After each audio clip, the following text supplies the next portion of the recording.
reason the Palestinians want to go back to Gaza is they have no alternative. It's right now a demolition site. This is just a demolition site. Virtually every building is down. They're living under fallen concrete that's very dangerous and very precarious. They instead can occupy all of a beautiful area with homes and safety, and they can live out their lives in peace and harmony instead of having to go back and do it again. The U.S. will take over the Gaza Strip, and we will do a job with it, too.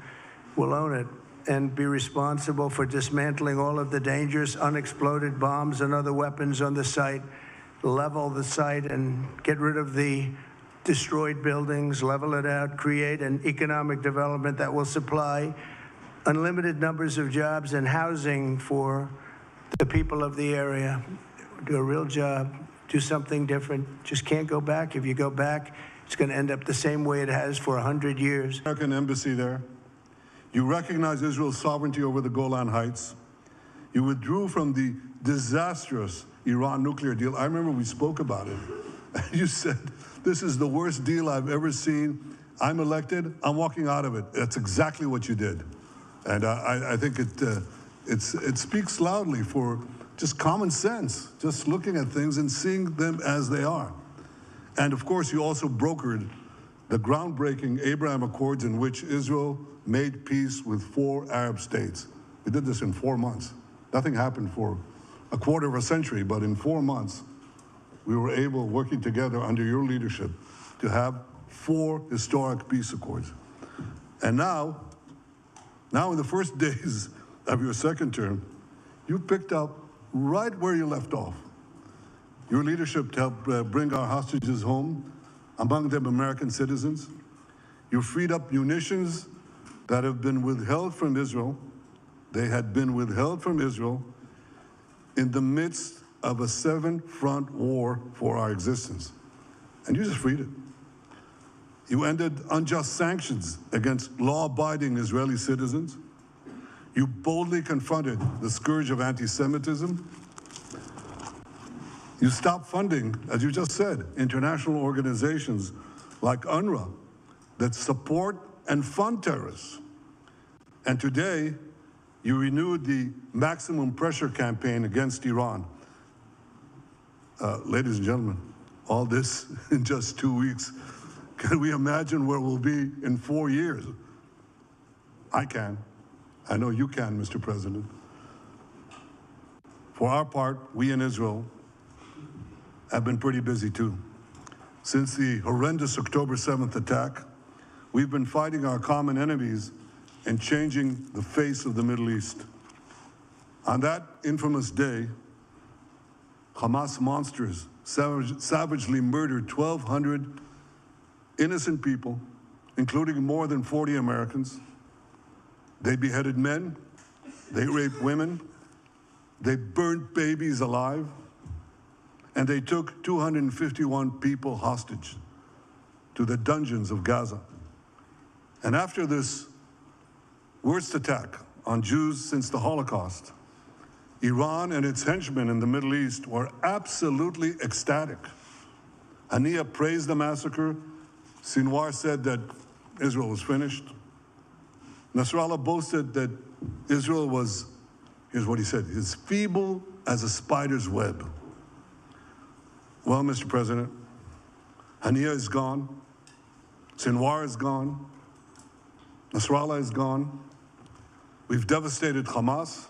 We decimated Hezbollah. We destroyed Assad's remaining armaments. And we crippled Iran's air defenses. And in doing this, we've defeated some of America's worst enemies. We took out terrorists who were wanted for decades for shedding rivers of American blood, including the blood of 241 Marines murdered in Beirut. We accomplished all this with the indomitable spirit of our people and the boundless courage of our soldiers. The Bible says that the people of Israel shall rise like lions, and boy did we rise. Today, the roar of the Lion of Judah is heard loudly throughout the Middle East. Israel has never been stronger. and the Iran terror axis has never been weaker. But as we discussed, Mr. President, to secure our future and bring peace to our region, we have to finish the job.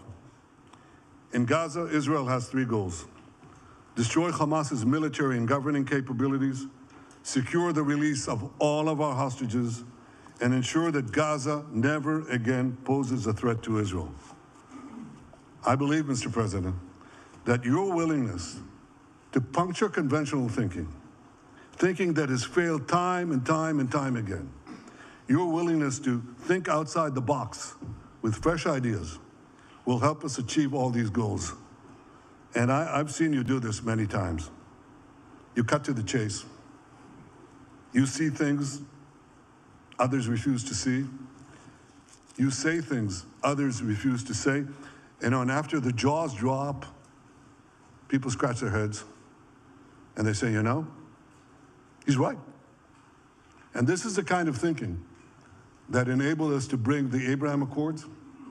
This is the kind of thinking that will reshape the Middle East and bring peace. We also see eye to eye on Iran. That's the same Iran that tried to kill us both. They tried to kill you, Mr. President. They tried through their proxies to kill me. We're both committed to rolling back Iran's aggression in the region and ensuring that Iran never develops a nuclear weapon. Mr. President, ladies and gentlemen, Israel will end the war by winning the war. Israel's victory will be America's victory. We will not only win the war, working together, we will win the peace. With your leadership, Mr. President, and our partnership, I believe that we will forge a brilliant future for our region and bring our great alliance to even greater heights. Thank you. Thank you very much, baby. Very nice. Thank you. J.D. Vance, everybody. J.D., please, Vice President, stand up.